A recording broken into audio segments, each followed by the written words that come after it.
स्वागत है आपका सुहानी कहानी में, जहां मैं सुहानी आपको सुनाती हूँ रोज एक नई कहानी।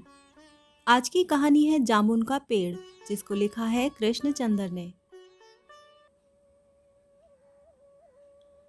रात को बड़े जोर का अंधड़ चला। सेक्रेटरिएट के लॉन में जामुन का एक पेड़ गिर पड़ा। सुबह जब माली ने देखा तो उसे मालूम हुआ कि पेड़ के नीचे एक आदमी दबा पड़ा है। माली दौड़ा दौड़ा चपरासी के पास गया। चपरासी दौड़ा दौड़ा क्लर्क के पास गया। क्लर्क दौड़ा दौड़ा सुपरिटेंडेंट के पास गया। सुपरिटेंडेंट दौड़ा दौड़ा बाहर लॉन में आया। मिनटों में ही गिरे हुए पेड़ के नीचे दबे आदमी के इर्द गिर्द मजमा इकट्ठा हो गया। बेचारा जामुन का पेड़, कितना फलदार था। एक क्लर्क बोला। इसकी जामुन कितनी रसीली होती थी। दूसरा क्लर्क बोला। मैं फलों के मौसम में झोली भर के ले जाता था। मेरे बच्चे इसकी जामुन कितनी खुशी से खाते थे। तीसरे क्लर्क का यह कहते हुए गला भर आया। मगर यह आदमी? माली ने पेड़ के नीचे दबे आदमी की तरफ इशारा किया। हाँ, यह आदमी। सुपरिटेंडेंट सोच में पड़ गया। पता नहीं जिंदा है कि मर गया, एक चपरासी ने पूछा। मर गया होगा। इतना भारी तना जिसकी पीठ पर गिरे, वह बच कैसे सकता है? दूसरा चपरासी बोला। नहीं, मैं जिंदा हूँ। दबे हुए आदमी ने बमुश्किल कराहते हुए कहा। जिंदा है? एक क्लर्क ने हैरत से कहा। पेड़ को हटाकर इसे निकाल लेना चाहिए। माली ने मशवरा किया। मुश्किल मालूम होता है, एक काहिल और मोटा चपरासी बोला। पेड़ का तना बहुत भारी और वजनी है। क्या मुश्किल है? माली बोला। अगर सुपरिटेंडेंट साहब हुक्म दें तो अभी 15-20 माली, चपरासी, क्लर्क जोर लगा के पेड़ के नीचे दबे आदमी को निकाल सकते हैं। माली ठीक कहता है। बहुत से क्लर्क एक साथ बोल पड़े। लगाओ जोर, हम तैयार हैं। एकदम बहुत से लोग पेड़ को काटने पर तैयार हो गए। ठहरो, सुपरिटेंडेंट बोला। मैं अंडर सेक्रेटरी से मशवरा कर लूं। सुपरिटेंडेंट अंडर सेक्रेटरी के पास गया। अंडर सेक्रेटरी डिप्टी सेक्रेटरी के पास गया। डिप्टी सेक्रेटरी जॉइंट सेक्रेटरी के पास गया। जॉइंट सेक्रेटरी चीफ सेक्रेटरी के पास गया। चीफ सेक्रेटरी ने जॉइंट सेक्रेटरी से कुछ कहा। जॉइंट सेक्रेटरी ने डिप्टी सेक्रेटरी से कुछ कहा। डिप्टी सेक्रेटरी ने अंडर सेक्रेटरी से कुछ कहा। फाइल चलती रही। इसी में आधा दिन गुजर गया। दोपहर को खाने पर दबे हुए आदमी के इर्द गिर्द बहुत भीड़ हो गई थी। लोग तरह तरह की बातें कर रहे थे। कुछ मनचले क्लर्कों ने मामले को अपने हाथ में लेना चाहा। वह हुकूमत के फैसले का इंतज़ार किए बगैर पेड़ को खुद से हटाने की तैयारी कर रहे थे कि इतने में सुपरिटेंडेंट फाइल लिए भागा भागा आया। बोला, हम लोग खुद इस पेड़ को यहाँ से नहीं हटा सकते। हम लोग वाणिज्य विभाग के कर्मचारी हैं और यह पेड़ का मामला है। पेड़ कृषि विभाग के तहत आता है। इसीलिए मैं इस फाइल को अर्जेंट मार्क करके कृषि विभाग को भेज रहा हूँ। वहाँ से जवाब आते ही इसको हटवा दिया जाएगा। दूसरे दिन कृषि विभाग से जवाब आया कि पेड़ हटाने की जिम्मेदारी तो वाणिज्य विभाग की ही बनती है। यह जवाब पढ़कर वाणिज्य विभाग को गुस्सा आ गया। उन्होंने फौरन लिखा कि पेड़ों को हटवाने या न हटवाने की जिम्मेदारी कृषि विभाग की ही है। वाणिज्य विभाग का इस मामले से कोई ताल्लुक नहीं है। दूसरे दिन भी फाइल चलती रही। शाम को जवाब आ गया। हम इस मामले को हॉर्टिकल्चर विभाग के सुपुर्द कर रहे हैं, क्योंकि यह एक फलदार पेड़ का मामला है और कृषि विभाग सिर्फ अनाज और खेतीबाड़ी के मामलों में फैसला करने का हक रखता है। जामुन का पेड़ एक फलदार पेड़ है, इसीलिए पेड़ हॉर्टिकल्चर विभाग के अधिकार क्षेत्र में आता है। रात को माली ने दबे हुए आदमी को दाल भात खिलाया। हालांकि लॉन के चारों तरफ पुलिस का पहरा था कि कहीं लोग कानून को अपने हाथ में लेकर पेड़ को खुद से हटवाने की कोशिश न करें। मगर एक पुलिस कांस्टेबल को रहम आ गया और उसने माली को दबे हुए आदमी को खाना खिलाने की इजाज़त दे दी। माली ने दबे हुए आदमी से कहा, तुम्हारी फाइल चल रही है, उम्मीद है कल तक फैसला हो जाएगा। दबा हुआ आदमी कुछ न बोला। माली ने पेड़ के तने को गौर से देखकर कहा, अच्छा है तना तुम्हारे कूल्हे पर गिरा, अगर कमर पर गिरता तो रीढ़ की हड्डी टूट जाती। दबा हुआ आदमी फिर भी कुछ न बोला। माली ने फिर कहा, तुम्हारा यहाँ कोई वारिस हो तो मुझे उसका अता पता बताओ, मैं उसे खबर देने की कोशिश करूंगा। मैं लावारिस हूँ, दबे हुए आदमी ने बड़ी मुश्किल से कहा। माली अफसोस जाहिर करता हुआ वहां से हट गया। तीसरे दिन हॉर्टिकल्चर विभाग से जवाब आ गया। बड़ा कड़ा जवाब लिखा था, काफी आलोचना के साथ। उससे हॉर्टिकल्चर विभाग का सेक्रेटरी साहित्यिक मिजाज का आदमी मालूम होता था।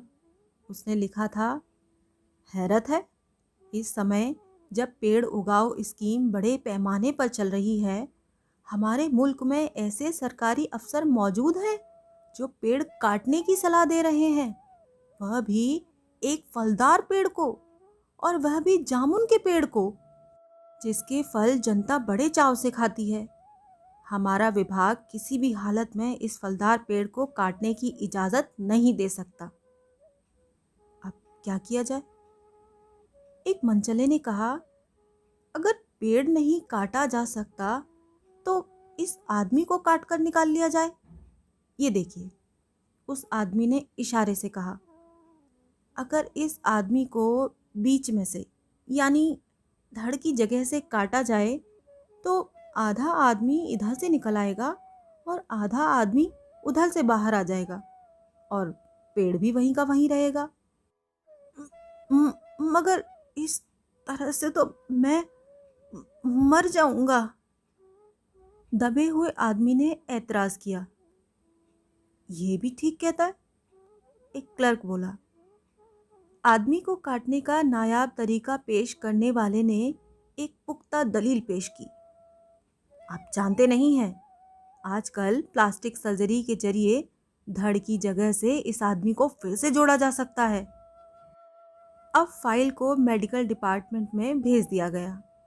मेडिकल डिपार्टमेंट ने फौरन इस पर एक्शन लिया और जिस दिन फाइल मिली उसने उसी दिन विभाग के सबसे काबिल प्लास्टिक सर्जन को जांच के लिए मौके पर भेज दिया गया।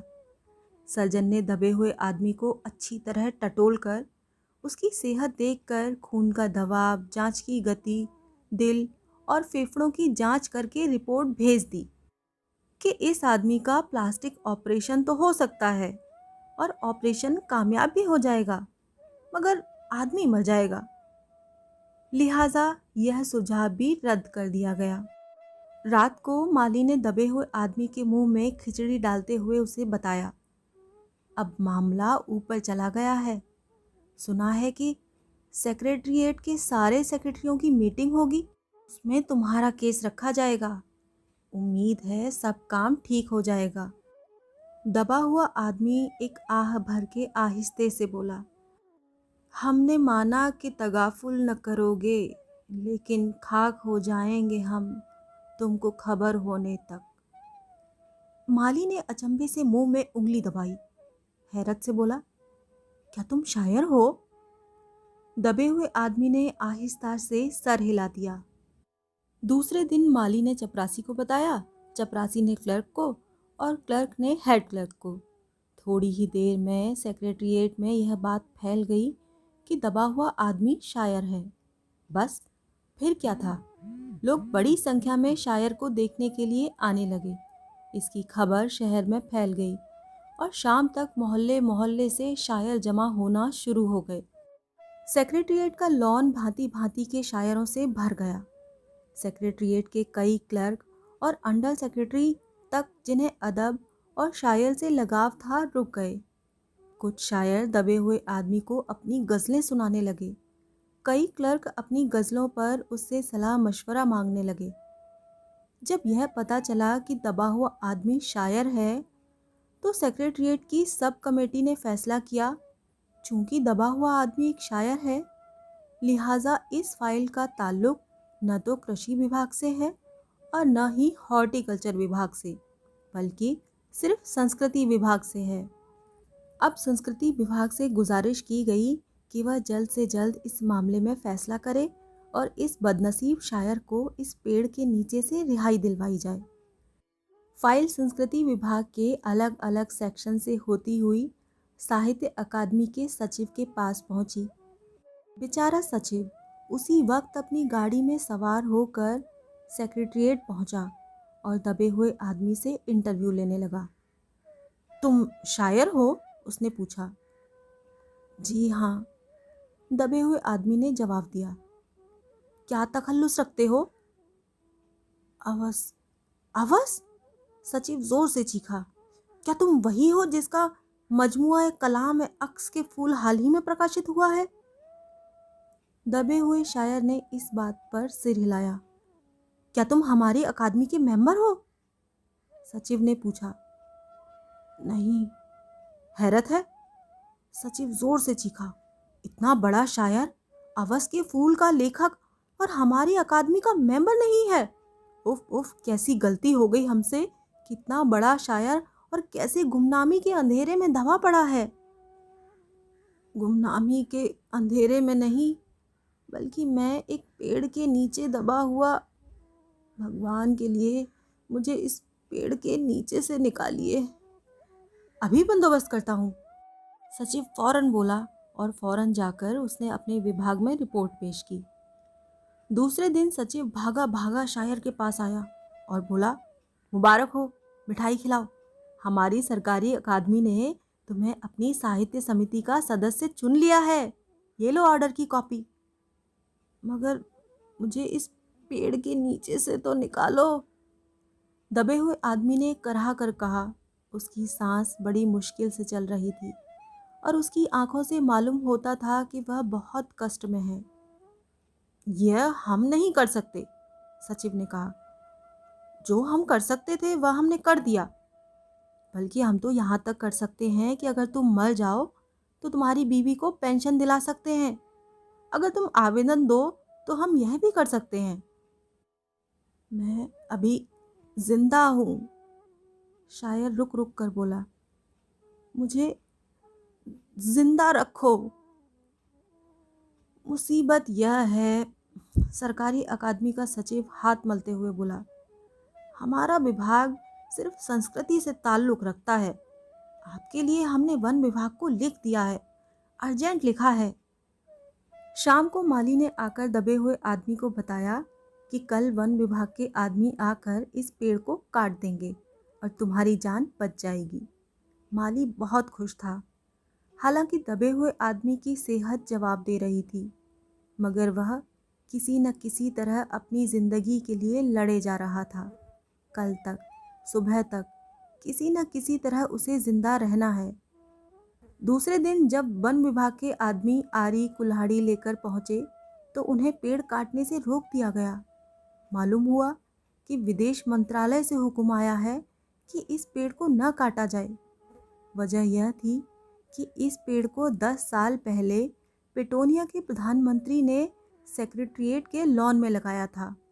अब अगर यह पेड़ काटा गया तो इस बात का पूरा अंदेशा था कि पिटोनिया सरकार से हमारे संबंध हमेशा के लिए बिगड़ जाएंगे। मगर एक आदमी की जान का सवाल है, एक क्लर्क गुस्से से चिल्लाया। दूसरी तरफ 2 हुकूमतों के ताल्लुक का सवाल है। दूसरे क्लर्क ने पहले क्लर्क को समझाया, और यह भी तो समझ लो कि पिटोनिया सरकार हमारी सरकार को कितनी मदद देती है। क्या हम इनकी दोस्ती की खातिर एक आदमी की जिंदगी को भी कुर्बान नहीं कर सकते? शायर को मर जाना चाहिए। बिल्कुल। अंडर सेक्रेटरी ने सुपरिटेंडेंट को बताया, आज सुबह प्रधानमंत्री दौरे से वापस आ गए हैं। आज शाम 4 बजे विदेश मंत्रालय इस पेड़ की फाइल उनके सामने पेश करेगा। वो जो फैसला देंगे वही सबको मंजूर होगा। शाम 4 बजे खुद सुपरिटेंडेंट शायर की फाइल लेकर उसके पास आया। सुनते हो? आते ही खुशी से फाइल लहराते हुए चिल्लाया, प्रधानमंत्री ने पेड़ को काटने का हुक्म दे दिया है और इस मामले की सारी अंतर्राष्ट्रीय जिम्मेदारी अपने सिर पर ले ली है। कल तक यह पेड़ काट दिया जाएगा और तुम इस मुसीबत से छुटकारा पालोगे। सुनते हो? आज तुम्हारी फाइल मुकम्मल हो गई। सुपरिटेंडेंट ने शायर के बाजू को हिलाकर कहा, मगर शायर का हाथ सर्द था। आंखों की पुतलियां बेजान थीं और चींटियों की एक लंबी कतार उसके मुंह में जा रही थी। उसकी जिंदगी की फाइल मुकम्मल हो चुकी थी।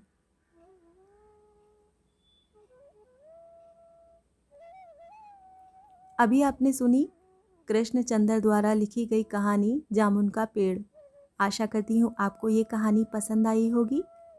मिलती हूँ अगली कहानी में, तब तक के लिए विदा।